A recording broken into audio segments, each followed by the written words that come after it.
Colorado comes down to this smoldering desert and comes out with the win. Coach Prime not happy after the game, but we've covered a lot of games down here, and this is, for some reason, a really tough place to play. I know most Colorado fans out there are probably just breathing a sigh of relief that, hey, okay, we're 4-2 now.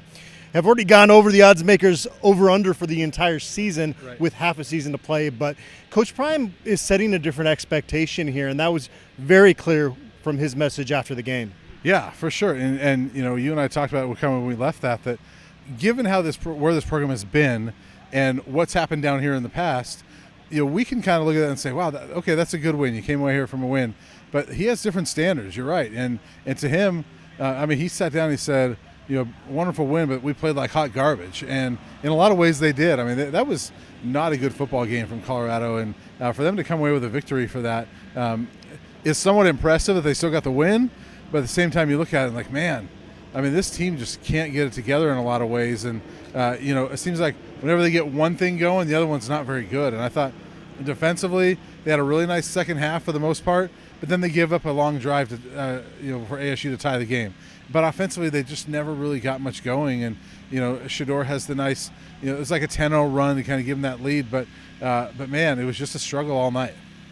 Yeah, they had under 300 yards of offense. Had you told me that Colorado would have under 300 yards of offense, I would have picked them to lose this football game. So that is surprising. But Shadeur Sanders, even though this offense had less than 300, he did everything that he could out there. And it was almost shades of Sefo Lufau in terms of the toughness that he was showing out there. That was the most impressive part of this football game to me, was the fact that number 2 just was not going to let this football team lose. And when he gets the ball back late, you know he's going to put them in a position to have a kicker out there. So that's why I think Colorado fans are enjoying this so much, is they finally have a guy behind center that they can believe in. But that guy behind center continues week after week to take far too much punishment. And Coach Prime mentioned that when Shadeur lowered his shoulder on the defender to get an extra yard, the offensive line wasn't there to lift him up, and so he expressed frustration with that.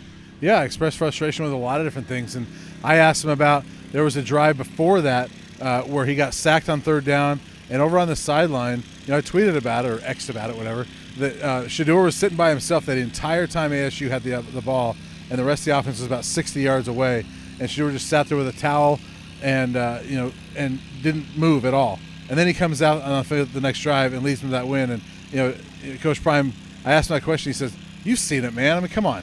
This is what he does." And, you know, he's the frustration he was sensing or he was giving in that answer was that it's continually they just sit and wait for this guy to you know, and he actually said it, to put on his cape and lead him to victory. And that's kind of what this team did tonight. You know, defensively, I give them a lot of credit. You know, they played a better second half. Special teams, maybe the better special teams game that we've seen in a while, other than Bassett had shanked a punt and they couldn't get kickoffs into the end zone. But Mata had a good game. Bassett had a good game overall.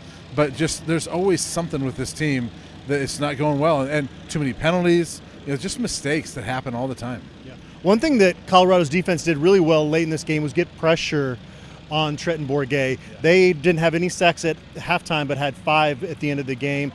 That was one area where you did see some improvement from this football team, and boy, they sure needed it there. It didn't happen on that 94-yard drive, but that was an area that this defense did get better at. Yeah, and you like to see that. I mean, that's a team that this is a team you need to have things like that against. And you know, no offense to ASU, I mean, Bourguet lit them up last year, right? But he's still their third-string quarterback. This is a 1-5 football team now. You should do those things if you're, you know, a bowl game, a championship caliber team, which Deion Sanders wants them to be. They're not there yet, but they got a victory on a game that they didn't play very well. I don't want to speak for you, but I wasn't surprised when Anthony Hankerson was one of the returning guys that was able to keep a spot here on this roster with Coach Prime and his staff taking over. I didn't quite expect him to be as valuable a member of this offense as he's become. When Hankerson's out there, this offense is better. Today, he only had 10 carries, but he had 58 yards, and they found something with him, and he's good in pass protection as well. Now, when the O-line's playing, to steal Coach Prime's words, hot garbage, it's maybe not going to show, but he's a guy that has earned a spot, not just to get on the field, but he's earned a starting spot on this team. No question. I mean, he's a guy. I've told you in the past. I mean, I'm a big Anthony Hankerson fan. I liked what he showed last year, and I really liked him. And I thought coming into the season, that's probably your fifth string running back, and that's pretty good. I mean, that's a really good running back room if he's fifth string. But then here we are halfway through the season, and like, where are those other guys? And Dylan Edwards is a talented kid. Had a really good opener, but Dylan Edwards has not done a whole lot since then. And we haven't. Kavasier Smokes now had 2 carries on the season. McCaskill's not really in there. Wilkerson had a nice first game, but he hasn't done anything since then either. And so here it is, Anthony Hankerson, 2 games in a row, leads them in rushing, and he's been a big reason. Well, he's a big reason why they came back against USC. He's a big reason why they won this football game tonight. And that's a Florida boy that Deion Sanders likes, and he's showing it. I think a lot of us were thinking when Javon Antonio got replaced by Omarion Miller in the USC game that we might not see a whole lot of number 4 out there on offense. He goes and works with the tight ends this week and comes out and has 5 catches late in this game, including a touchdown that gave Colorado its first lead in this football game. That's a cool moment to see somebody that maybe you didn't expect to see back out there come up big in a win. Yeah, in fact, when he caught the touchdown pass, I was like, I had to look at the binoculars. I'm like, where's the 1 before that 4? No, that's actually 4. That's Javon Antonio. And we've been waiting.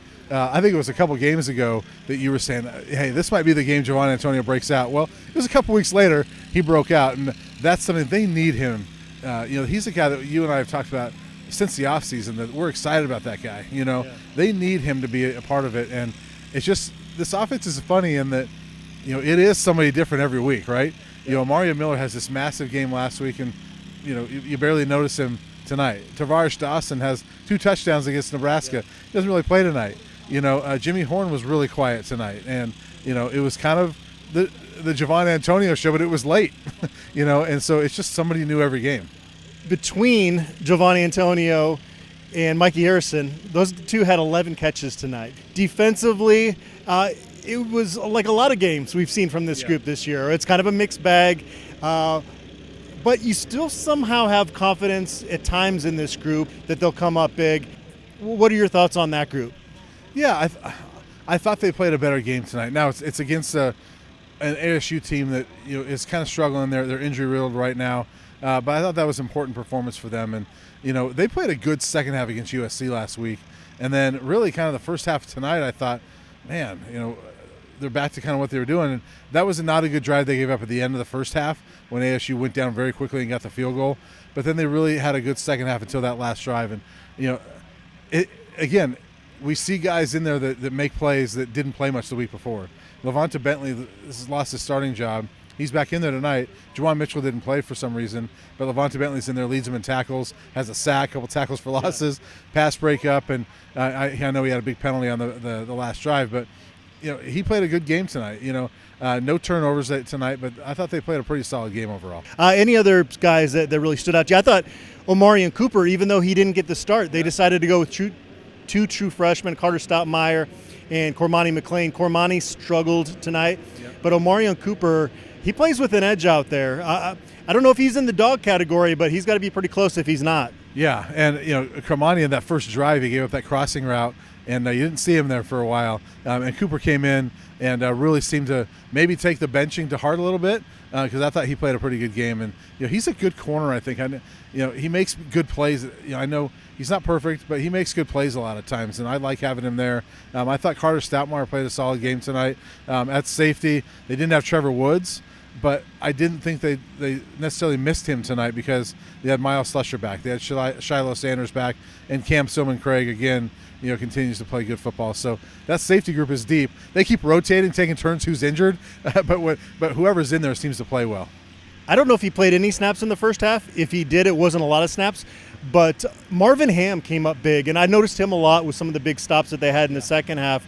They're rotating a bunch. They're trying to figure out, I think, still who they can trust on both sides of the ball in certain spots, right? Isn't that kind of how you see it, especially defensively? They're still rotating a lot of guys trying to kind of figure out packages. It seems like a trial by error, like every week. And let's just try this, let's try that. Jaden Milliner-Jones gets in there at safety as well. And so it's a lot of rotation that you would think by now you would have that starting lineup set, but that kind of tells you, they're struggling obviously, but they've also got some players that they like, and they want to try to mix in there. When something's not going well, all right, we like this guy, let's go try him. Whereas in the past, when CU teams would struggle, there was really nobody to turn to, right? Because it was either it's that veteran or you're going with a freshman that can't play. And this group, this defense at least has guys you can turn to and say, all right, go make a play. You at least played some at Florida State and did all right. Go back in there and make a play, and then you'll see somebody make a play. And so they have that luxury at least, even if they don't play great all the time. We got to finish it with talking about Alejandro Mata. Yeah. He says, I don't miss, and he backs it up. He came out there, they tried to ice him, and he still nails the game winner. And I would imagine we're going to see a lot more of him. They'd been kind of rotating with him and Jace Feely, but Mata has been pretty solid here as a buff. Yeah, and it seems like the rotation's over, honestly. I mean, Mata has kind of been the guy the last few weeks, and, credit to him. He doesn't miss. And there was actually, when he hit that field goal at the end, I had to do a double take because there was a loud cheer when he kicked the field goal. I'm like, oh, did he miss it? The ASU fans are cheering. Like, no, it was the CU contingent that was cheering that he made it. And so, shout out to the CU fans that made the trek here because they were loud enough to make me question whether he made the field goal or not. And so, but Mata, Coach Prime said they had a moment after the game, and Mata walked up to him and just said, "I don't miss." And hey, if you're gonna keep backing it up, you can keep saying it. Yeah. Well, it's hot as heck. It's loud behind us here. Have you at least gotten some good food while you've been down here in Phoenix? I did. I went to a Mexican food place last night, which had some unique Mexican food. It's called the Barrio Cafe. Okay. It was one of the Triple D. Guy Fieri's been there, and I was like, it's not your traditional, tacos and burritos, things like that. And I'll try that. It was pretty good. Okay. I got some brunch at Hash Kitchen. Highly recommend that. It was a delicious meal. I got some Mexican food at another place and it was awful. And I'm not going to be a hater, but I come to Phoenix expecting it to be pretty darn good, so I was disappointed with that. But I'm looking forward to getting out of this heat, getting back to Boulder. It's going to be a short week. Stanford comes in. Right. You win that football game. You're 5-2 going into the bye week. I know Coach Prime is frustrated because there is a lot that they've got to fix, but there's so much to be excited about if you're a CU fan right now. Yeah, for sure.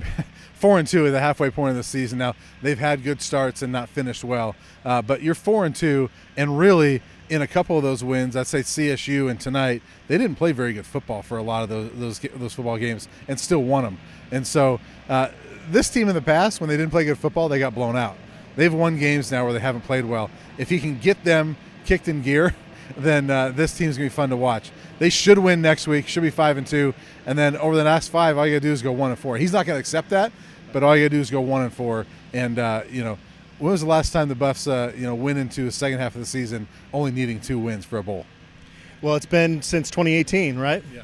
It's been a while. 2020 was different. Like, I guess you can count that, but, it's been a while. I mean, this team has struggled a lot the last couple of years. And so, I made the comment afterwards. Last week after the loss to USC, was the happiest losing press conference I've ever covered.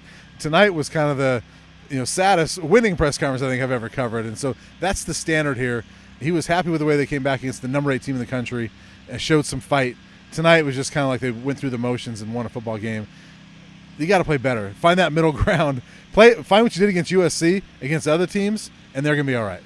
All right, ugly football game, but the Buffaloes come out victorious. Signing off from Tempe.